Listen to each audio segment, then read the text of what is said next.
મારી કરણી તું કરને સહાય પણ જા જગમાં જોગણી એ મારી પ્રગટ ચામુંડમાં પણ જા જગમાં જોગણી એ મારી પ્રગટ તું નામ ગાયના પણ મારી શાંતિ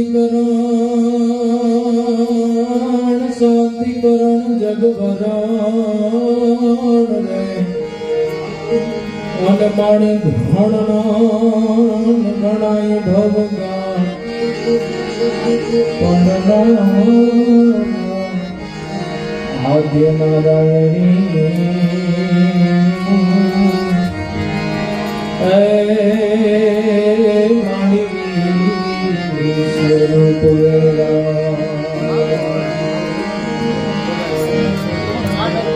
કઈ તો હાલને જટ હોય ત્યાંથી હોને કોઈ એ તો ન કરે એવા તું વિહોણા આવડે માતર સુપાસ હોયું કરે ઊભી ન રહેજે એક ગણ્યન દાબડી લઈ ઢોળજે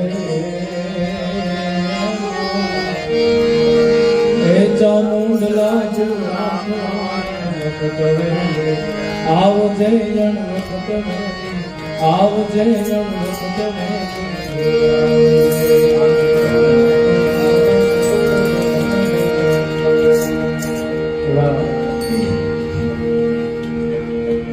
દર શુક્રવારે ને શનિવારે મારે સિદ્ધેશ્વર હોય અને શુક્રવારે અહીંયા આ ભજન ભાવ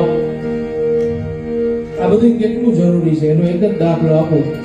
હું નીરવભાઈને હમણાં જ કહેતો હતો જો સમજણ ન હોય તો કેવો પ્રશ્ન પૂછે આપણને.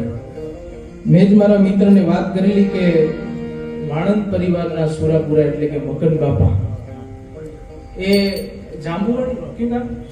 જમનાવડ ગામમાં યુદ્ધ થયું અને ત્યાંથી ધડ અને મસ્તક જુદું થઈ ગયું, મસ્તક પડી ગયું. લડતા લડતા લડતા લડતા લડતા આપણે કહેવાય કે અહીંયા રાજકોટ જઈને ત્યાં વચ્ચે આવે ત્યાં લગી આવ્યા એટલે પીપળિયા, પણ એનું તમે અંતર માપો એટલે 84-85 કિલોમીટર જેટલું થાય છે.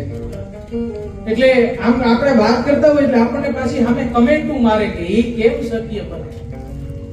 નીરુભાઈ ની વાત કરતો હતો હવે આવું કે ત્યારે આપણે શું કેવું એને આપણે એને આપણે કેમ સમજાવવું કે આ બધું સત્ય છે.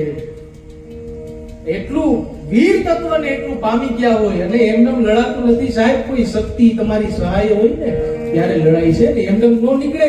અને આ દળ ને એવા અસંખ્ય દાખલાઓ છે.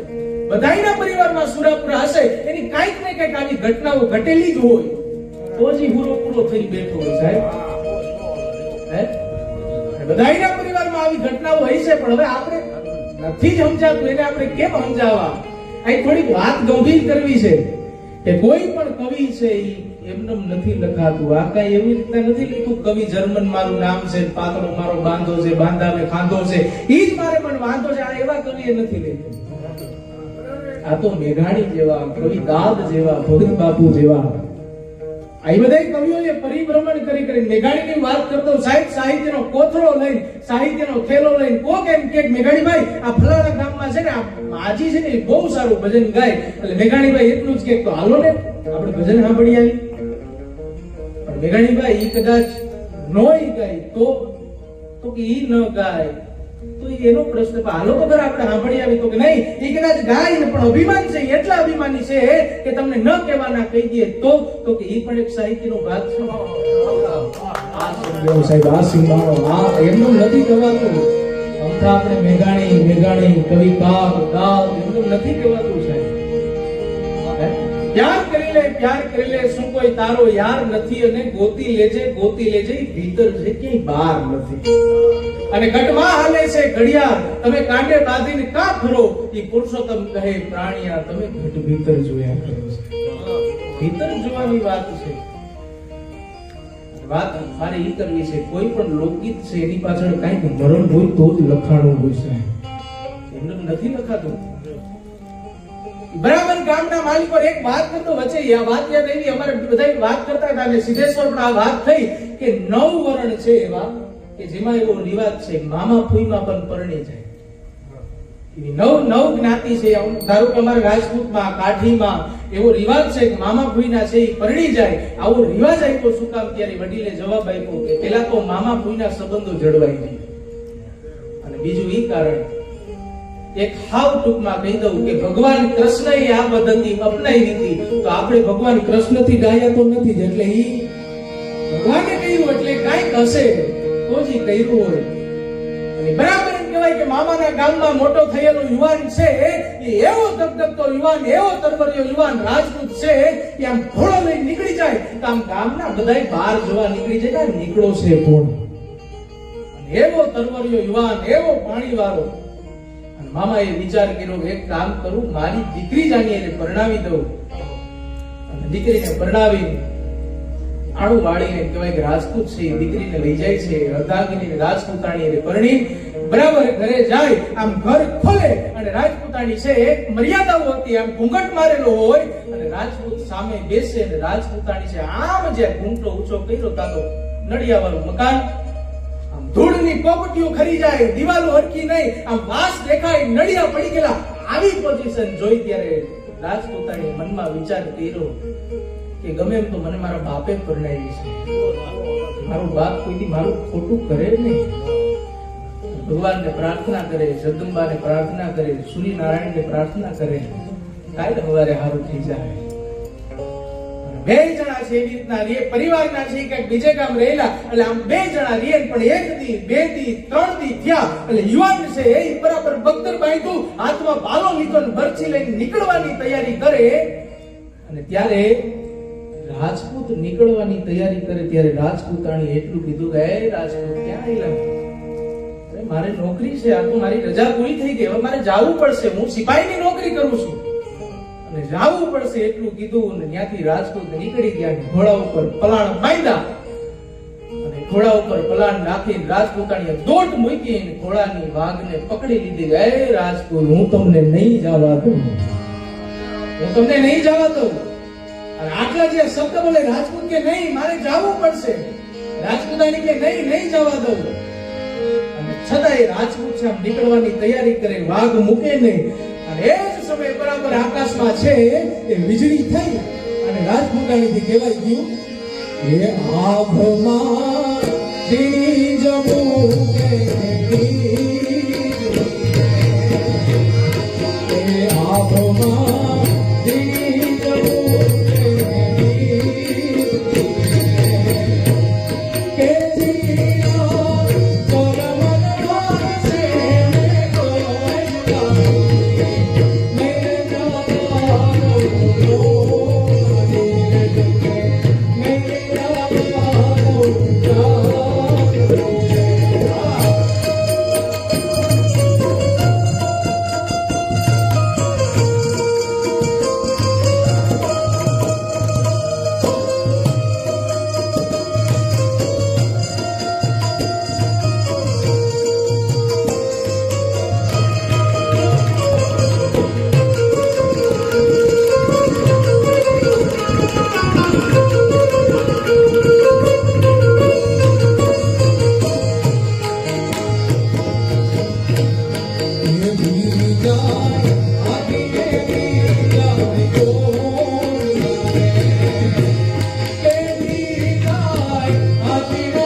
લોકગીતની એક મજા છે.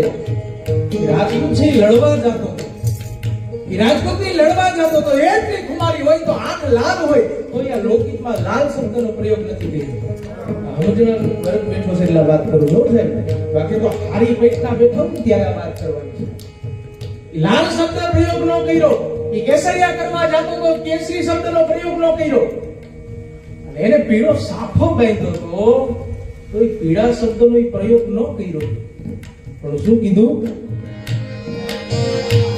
એ તો મને વાલી દરબારો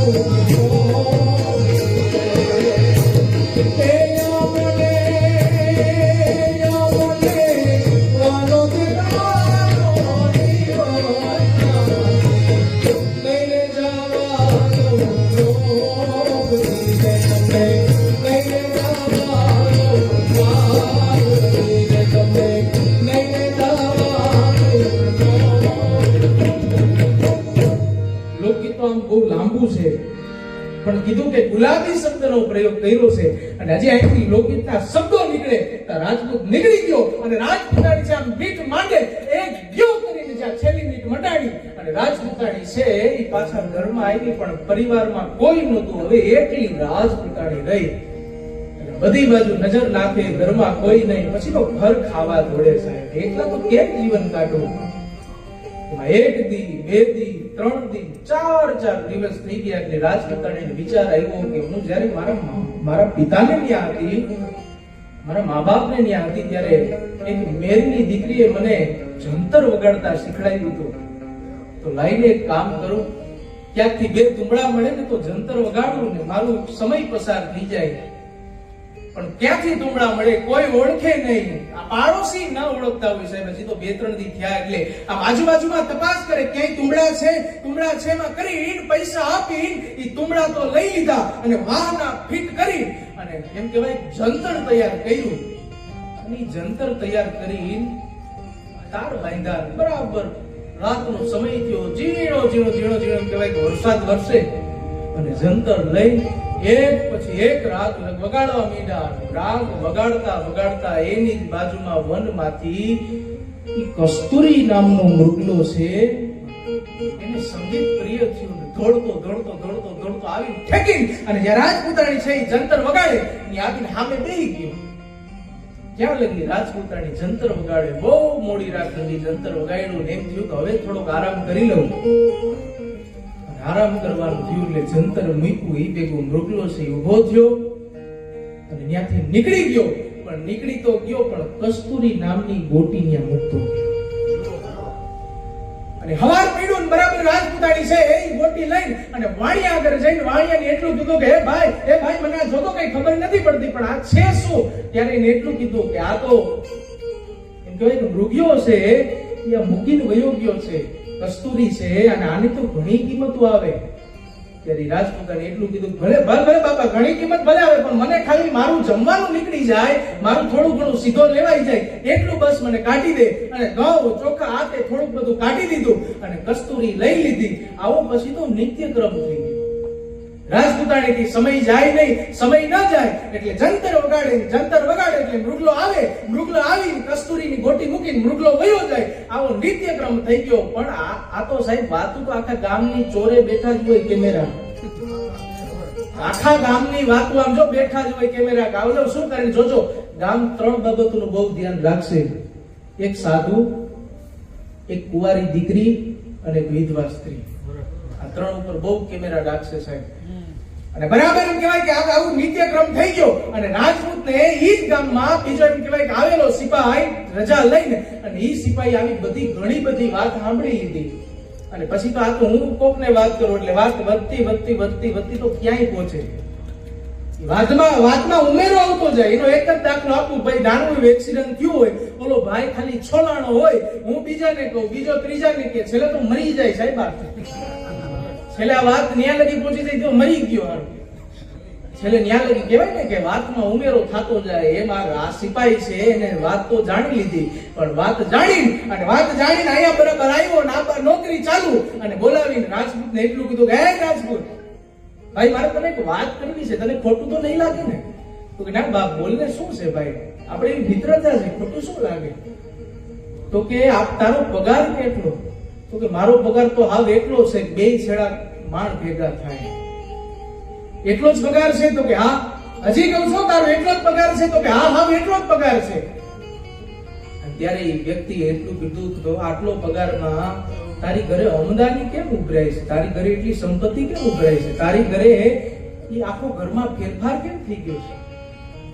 વાત માંડવા બેહી તો સાહેબ ઘણી લંબાવી હકાય, વાત ટૂંકમાં કહી દઉં.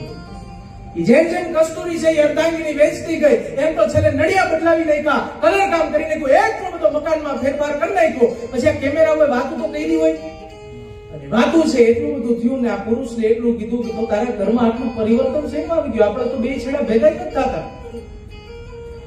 ત્યારે શંકા લાગી બધી વાત રાજપૂતને, અને શંકાનો કીડો ધીમે ધીમે ધીમે ધીમે ધીમે વધતો ગયો. હવાર જાય, દી જાય તો રાત ન જાય, રાત જાય તો દી ન જાય, એવી ભયંકર વિચારે ચડ્યો રાજપૂત. અને બરાબર રજા લઈને અને રાજપૂતનું અહીંથી નીકળવું, અને આ બાજુ જંતર વગાડવા માટે રાજપૂતાણી બેઠી અને મૃગીઓ આવ્યો, અને રાજપૂત છે છુપાઈને જોતો હતો કે કોક આવ્યો છે ને એમ કે કોઈ પુરુષ આવ્યો છે, મારી અર્ધાંગીની જંતર વગાડે છે, કોઈ પુરુષ છે ત્યાં સાંભળે છે, આ નક્કી એનો વાક હશે, આ નક્કી ઈ જ આ બધું કરતો હશે. આને એમ થયું કોઈ પુરુષ છે, પણ અહીં તો મૃગીઓ આવ્યો હતો. બરાબર દેખાણું ત્યાં તો બેઠું છે ને અહીંયા અર્ધાંગીની જંતર વગાડશે, ઠા ઠા ઠા ઠા ઠા કરતો જ્યાં બાણ માર્યું અને મૃગીઓ વિદાય ગયો. સાહેબ આ તો શૈલી કાંઈ નથી. આ વડીલો બેઠા છે ને ખબર છે કે જ્યારે આવી બધી ટેકનોલોજીઓ નહોતી, મોબાઈલ નહોતા, કાંઈ નહોતું, ત્યારે સાહેબ બારોટજી ચોપડા માટે બારોટજી વાત કરે સામે જંગલ ઊભું કરવું હોય તો ત્યારે ટીવી નહોતું, જંગલ ઊભું કરવું હોય સિંહને કેમ બતાવું? કાંઈ કરતો જ્યાં હાવજ આવ્યો ત્યાં તમને અંદર થાય કે હાવજ આવી ગયો. આવી શૈલીઓ હતી. અને અહીંયા જોયું કે મૃગીઓ છે ને બાણ ચલાવ્યું અને મૃગીઓ મરી ગયો. અહીંયા અર્ધાંગીની જંતર બંધ કરી દીધું. જંતર બંધ કરીને મૃગી આગળ જઈ રાજપૂતાણી રોઈ પડી, ભાઈ શું થયું? મને કોકે માર્યું છે. અને માર્યું એટલું શબ્દ કીધો ને ત્યારે મૃગલાએ જવાબ આપ્યો, બેન તારું જંતર બંધ ન કરતી, તારું જંતર બંધ ન કરતી, હવે મારા થોડાક જ પ્રાણ છે. અને ત્યાંથી મરસ્યો ગાયો, વિંધેલા વિંધાય ઈ અણ વિંધા વનમાં ફરે. એ બેન આજા તીરથી હું વિંધાઈ ગયો છું એટલે અહીંયા હું તો છું તારી સામે, બાકી ગણાય નથી વિંધેલા, એ તો વનમાં ઠેકડા મારે છે. એ વિંધેલા વિંધાય અણ વિંધા વનમાં ફરે, એ તારું જંતર વગાડ તો મારો આત્મો ઠરે. બેન તારું જંતર બંધ કરીમાં મને સાંભળવા દે, મારો છેલ્લો શ્વાસ છે, હવે હું મરી જવાનો છું, તારું જંતર બંધ ન કરજે. બરાબર રાજપૂતાણી પાછું જંતર લીધું ને એક પછી એક રાગ કરે અને અહીંથી મૃગલાના શરીરમાંથી પ્રાણ નીકળી ગયો. ને આઈને જંતર વગાડતા વગાડતા રાજપૂતાણીના શરીરમાંથી પણ પ્રાણ નીકળી ગયો. સાહેબ વિચાર તો કરો સાહેબ, આ સંગીતની તાકાત છે, આ ભજનની તાકાત છે. બેયના શરીરમાંથી પ્રાણ નીકળી ગયા સાહેબ. અને પછી તો આને પસ્તાવો થયો રાજપૂતને, ઓહો મારી તો ભૂલ થઈ ગઈ. અને ગામને પસ્તાવો થયો. આજ પણ ગામની અંદર મૃગલાની અને રાજપૂતાણીની બેયની સમાધિ છે, આજ પણ ત્યાં પૂજાય છે. કહેવાનો અર્થ કે ભજન છે ને સાહેબ તમને આમ તારી, સંગીત છે આમ તારી. અને મેં આની પહેલા પણ કીધું છે ઘણીવાર કે તમે જે કંઈ કરો છો, તમે તમારા પરિવાર હારે, ધર્મ શું છે કે તમને જે સમય મળે એ સમયની માલિક હોર, તમે તમારા પરિવારને સંપૂર્ણ રીતે સમજી લો, સંપૂર્ણ રીતે એને અપનાવી લો, એ જ સાચો ધર્મ છે. અને પછી કાંઈ કરવાની જરૂર નથી. આ જગતમાંથી તો વયા જાવું, ઉપર તારવા વાળી કોઈક શક્તિ બેઠી જ છે, એને તમે મામાદેવ કહો તોય ભલે, રામ કહો તોય ભલે, ને કૃષ્ણ કહો તોય ભલે. આ જગતમાંથી આપણે આખો પરિવાર હારે રહી લેવાય. ઉપરની અંદર તારવા વાળી બેઠી, અને નો તારે પાછા અહીંયા આવશું સાહેબ, ભજન કરશું પાછા.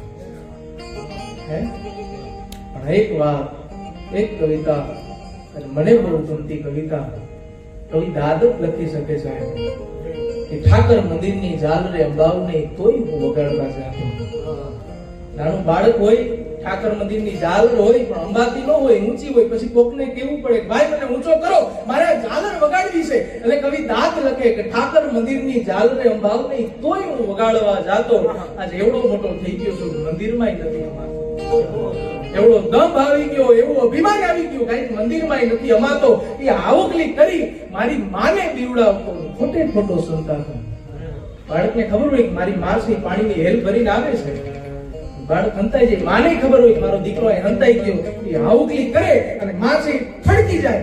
એનો બાળક કે મને આનંદ આવતો, એ આવકલી કરી મારી માને બીવડાવતો ને ખોટે ખોટો સંતાતો.